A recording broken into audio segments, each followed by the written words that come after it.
Olá pessoal, sejam todos bem-vindos. Nesse vídeo nós vamos fazer o estudo fundamentalista da empresa Magazine Luiza, uma das maiores varejistas aí que temos no mercado brasileiro.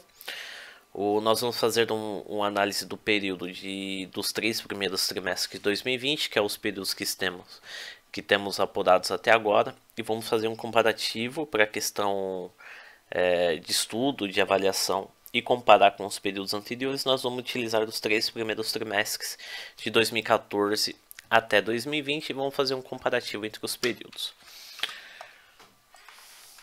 Bom, vamos começar aqui com a análise da DRE, que é o demonstrativo do resultado do exercício. Vamos começar aqui com a receita líquida. A receita líquida é o total de vendas da empresa, menos algumas deduções, como descontos concedidos, devoluções e impostos que vão sobre as vendas. A gente consegue olhar aqui no gráfico de 2014 a 2016, ela passou por um período de estabilidade. E começou um período aqui de aumento das suas vendas, bem surpreendente. De 2017 a 2020, essa linha aqui começou a subir. Bom, a gente tem o custo dos bens vendidos. Custos dos bens vendidos é o que a empresa compra dos seus fornecedores para revenda. No caso, ela é uma varejista, né? Ela compra para fazer revenda. Bom, a gente consegue analisar que é praticamente um espelho da receita líquida. Quando a empresa gastou menos, quando a empresa vendeu menos, ela gastou menos. Quando a empresa começou a vender mais, ela começou a gastar mais. O seu estoque começou a girar com mais velocidade, então ela precisou comprar mais produtos para revenda. Então aumentou aqui a curva do custo dos bens vendidos. Bom, o lucro bruto é o primeiro resultado da empresa. Para a questão de avaliação ainda, de avaliação de lucro e prejuízo, ela é um pouquinho fraca ainda, porque ainda tem as demais contas de resultado. Mas a gente já consegue analisar que a empresa sempre passou por lucro, nunca passou pelo prejuízo, principalmente nessa primeira conta. Tem algumas empresas que já nessa primeira conta aqui de resultado já apresenta prejuízo, não é o caso da Magazine Luiza. E o lucro dela, o lucro bruto, está numa linha crescente aqui, ou seja, está aumentando ano após ano. Bom, a gente tem as receitas e despesas gerais administrativas. Isso aqui, como o nome já diz, são outras receitas, outras despesas da empresa. Em questão de receita, às vezes a empresa vende algum ativo fixo da empresa, algum imóvel ou algum equipamento, por exemplo, computadores, veículos, alguma frota de veículos. Então aqui entra como outras receitas que não está ligado diretamente. Ou seja, são recursos que entram no caixa, mas não está ligado diretamente com o principal ramo da empresa, que é no caso que ela compra de fornecedores, compra produtos eletrodomésticos lá de fornecedores para revenda. No caso das despesas, envolve campanhas de marketing, pessoal do administrativo, computadores do pessoal administrativo, salários, manutenções prediais, ou seja, são gastos que a empresa tem que não estão ligados diretamente com o seu principal ramo. Então, como não está ligado diretamente com o principal ramo, então entra aqui, ela é classificada como despesas gerais e administrativas. Olhando no gráfico aqui, está no patamar negativo, quer dizer que as despesas superaram as receitas, e normalmente as despesas sempre superam as receitas, salvo quando uma empresa vende algum ativo de alto valor que as receitas acabam superando as despesas. Mas caso contrário, geralmente as despesas sempre superam as receitas. Bom, a gente consegue analisar aqui que as despesas da empresa aumentou muito aqui, principalmente no período de 2018 e 2020. Foi aquele período que a empresa começou a vender mais, possivelmente investimento de marketing aqui, e contratou mais pessoas para o administrativo, cargos de gestão, novos escritórios. Aí, conforme a empresa vai crescendo, ela vai investindo também na questão organizacional também, que é muito importante. Bom, a gente tem um resultado operacional para a questão de avaliação da empresa. Isso daqui é o considerado mais importante, que é o famoso EBITDA, né? que é o lucro antes do imposto de renda e as despesas ou receitas financeiras. Isso daqui a gente consegue avaliar o que a empresa ganhou só com as suas operações sem o envolvimento de terceiros. Aí os terceiros são as despesas, receitas financeiras e os impostos, né? Ou seja, só com as suas operações, se a empresa já apresenta, se a empresa apresenta lucro ou prejuízo, e a gente consegue analisar que de 2014 a 2020 sempre esteve no patamar positivo, ou seja, a empresa sempre lucrou, sendo o seu pior período em 2015 e o melhor período em 2019, caindo bastante em 2020, muito por questão dessa linha aqui da despesas gerais e administrativas, que foi bem alta em 2020 e acabou impactando no resultado operacional. Mas em si, se a gente jogar uma média aqui, a média de lucro da empresa está num patamar muito bom. Bom, a gente tem as despesas e receitas financeiras, aqui que a empresa ganha ou perde no mercado financeiro. De 2014 a 2018, a empresa sempre apresentou margem negativa, ou seja, ela mais perdeu do que ganhou no mercado financeiro. Em 2019 ficou no patamar positivo, a empresa teve um saldo positivo em 2020, não foi tão grande assim, mas foi positivo, e caindo de novo em 2020. Essas despesas e receitas financeiras é o que a empresa ganha ou perde no mercado financeiro, envolve depreciação, amortização, juros que ela paga no mercado dos empréstimos e financiamentos, o que ela ganha e perde investindo em outras empresas e variação cambial também. Bom, a gente tem o lucro antes do imposto. Isso aqui é a apresentação do lucro antes da apuração. Isso aqui é a apuração de lucro do prejuízo antes da apuração do imposto. O único período aqui que apresentou já prejuízo foi em 2015. Cadê a minha caneta aqui, ó? 2015 apresentou um prejuízo pequeno, mas apresentou. 2014 teve lucro, esse lucro de 2015 para 2016 voltou para o patamar positivo, ou seja, voltou a apresentar lucro, sendo o melhor período em 2019 e tendo essa correção aqui em 2020, bem próximo aqui do patamar negativo. Lembrando também que esse ano de 2020 é um ano atípico, né, que é o ano do coronavírus, né? Então acabou impactando muito os balanços das empresas, principalmente as varejistas, que passou por aquele período que elas foram obrigadas a fecharem as portas e ficaram só com o mercado e-commerce, né? Só que o e-commerce ele ainda não tem o mesmo impacto do que as lojas físicas, então acabou impactando nos resultados da empresa aí. Bom, a gente tem o imposto pago. Isso daqui é o imposto de renda, é o imposto de renda e contribuição social. Para a questão de avaliação não quer dizer muita coisa para a gente. Quando está no patamar negativo, a empresa está acreditando imposto. Quando está no patamar positivo, a empresa está pagando imposto. 2019 foi o período que ela mais lucrou, então ela pagou mais imposto. Não tem muito o que dizer aqui. Bom, a gente tem um lucro líquido, que é a última apuração de resultado antes da divisão dos sócios e acionistas. O valor que vai ser lá reinvestido na empresa, o que vai ser pago em dividendos e o que vai ser lucro ou, no caso, prejuízo acumulado para o próximo período, que vai entrar no balanço da empresa lá. De 2014 a 2015 teve essa queda, que em 2015 entrou no patamar negativo, ou seja, de prejuízo, mas foi um prejuízo bem pequeno, apresentando recuperação em 2016. De 2016 a 2019 a empresa voou e a gente entrou nesse ano atípico aqui de 2020, então teve uma forte queda nos seus resultados aí. Vamos esperar aí que 2021 seja um ano melhor para todos e a empresa consiga se recuperar também. Bom, vamos falar da estrutura de capital, começando aqui com a participação de terceiros.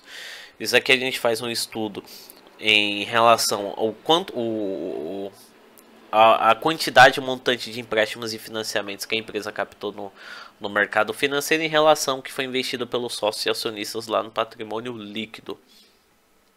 Bom, a gente, se tiver acima de 100%, quer dizer que os empréstimos e financiamentos, o montante de empréstimos e financiamentos superam o que foi investido pelos sócios e acionistas. Quando supera o que foi investido pelos sócios e acionistas, quer dizer que a empresa está muito alavancada. Alavancada é um termo que mostra que as suas operações estão sendo regidas aí por sua maior parte por capital de terceiros, empréstimos e financiamentos, que não é um sinal muito bom.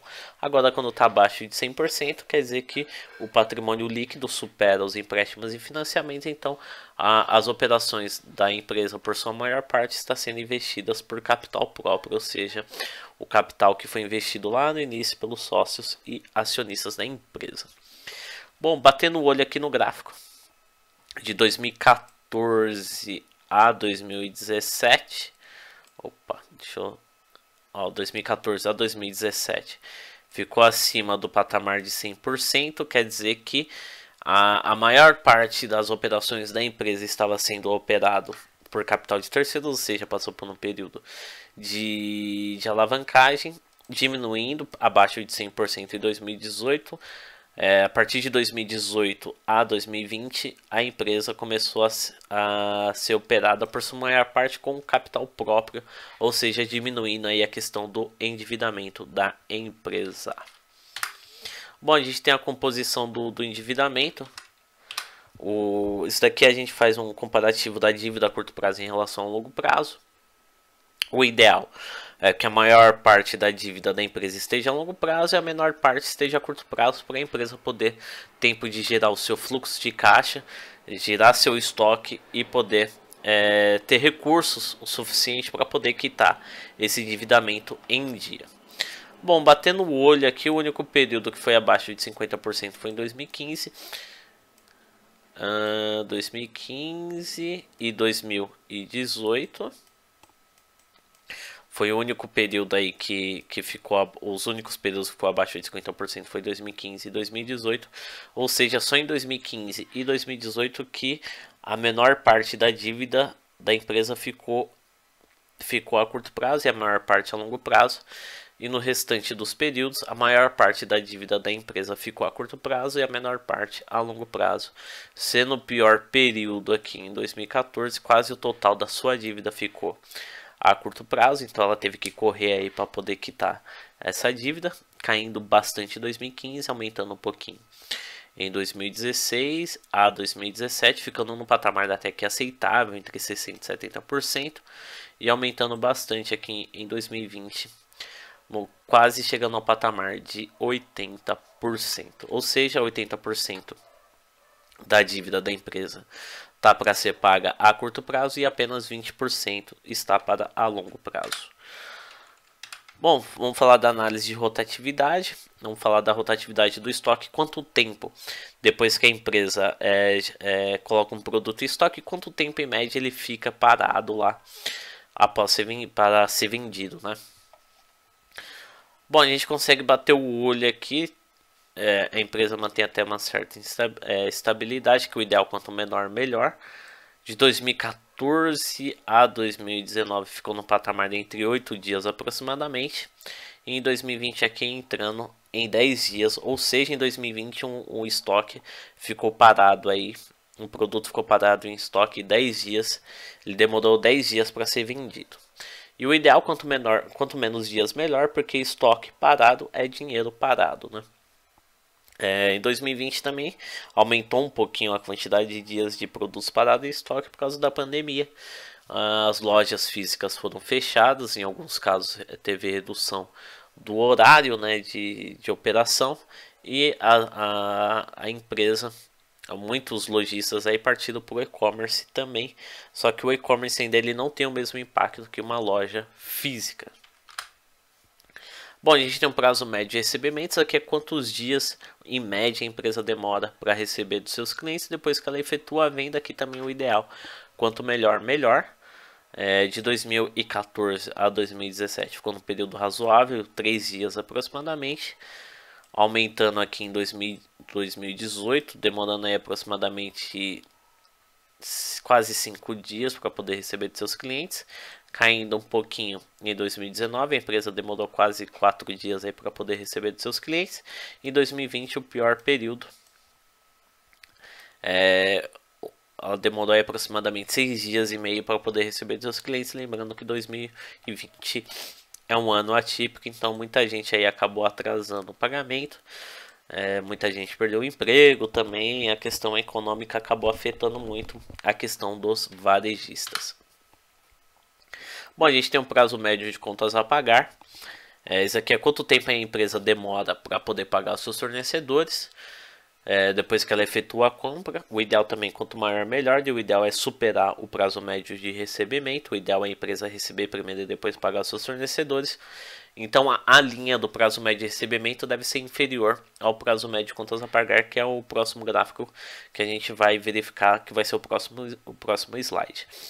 Mas batendo o olho aqui, de 2014 a 2015, a empresa demorou aí 8 dias para poder pagar seus fornecedores, aumentando essa linha aqui em 2017 para 11 dias aproximadamente, caindo, tendo uma correção aqui em 2020, demorou 10 dias aproximadamente em 2018, e de 2019 a 2020 vem nesse crescimento aqui, aumentando o prazo médio de pagamento. Deixa eu tentar traçar uma linha reta aqui, que demorou aproximadamente aí 13 dias para poder pagar os seus fornecedores em 2020. Aqui é o gráfico comparativo. Aqui é a linha mais clara é o prazo médio de recebimento, e aqui a linha mais escura é o prazo médio de contas a pagar. Então o prazo médio de contas a pagar é bem superior ao prazo médio de recebimento, ou seja, a empresa está recebendo primeiro dos seus clientes e depois está pagando seus fornecedores, que é o ideal.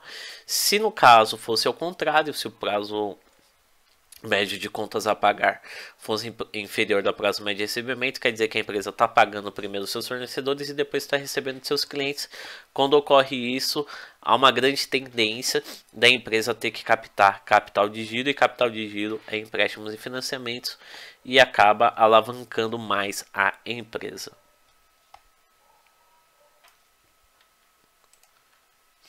Bom, vamos falar um pouquinho do índice de liquidez. Bom, a gente tem a liquidez geral, que a gente faz o comparativo do ativo total em relação ao passivo total. O ativo são os bens e direitos que a empresa tem a receber, e o passivo são as obrigações que a empresa tem a pagar a terceiros. Bom, o índice de liquidez, se estiver acima da casa de R$1, aqui a gente faz para a questão de leitura, para cada R$1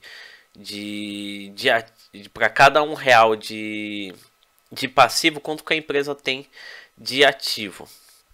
Se estiver acima de R$1, quer dizer que o ativo da empresa supera o passivo, e se estiver abaixo de R$1, quer dizer que o passivo superou o ativo da empresa. Bom, batendo o olho aqui, a empresa sempre esteve acima de R$1, ou seja, o ativo da empresa sempre superou o seu passivo, sendo o pior período aqui de 2016, os melhores períodos que ficaram no mesmo patamar foi 2015, 2018 e 2020, ficando no patamar daqui aproximadamente de R$1,30. Bom, a gente tem o liquidez seca, esse daqui é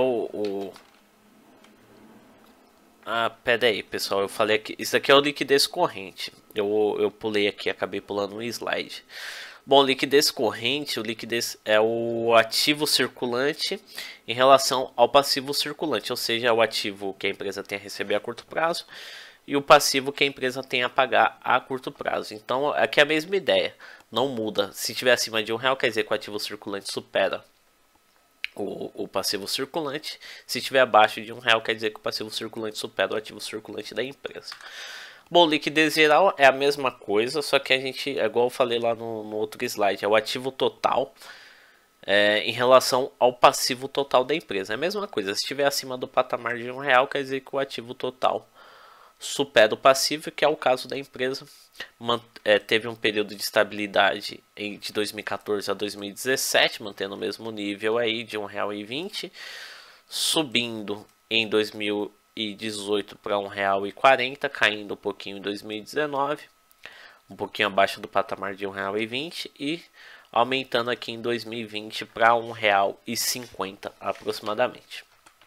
Eu já falei do liquidez corrente, agora o liquidez seca. O liquidez seca é o ativo circulante menos os estoques, ou seja, A gente utiliza as contas aqui com alta liquidez, que se transforma em dinheiro em alta velocidade, por exemplo, o caixa e as contas de investimento da empresa em relação ao passivo circulante.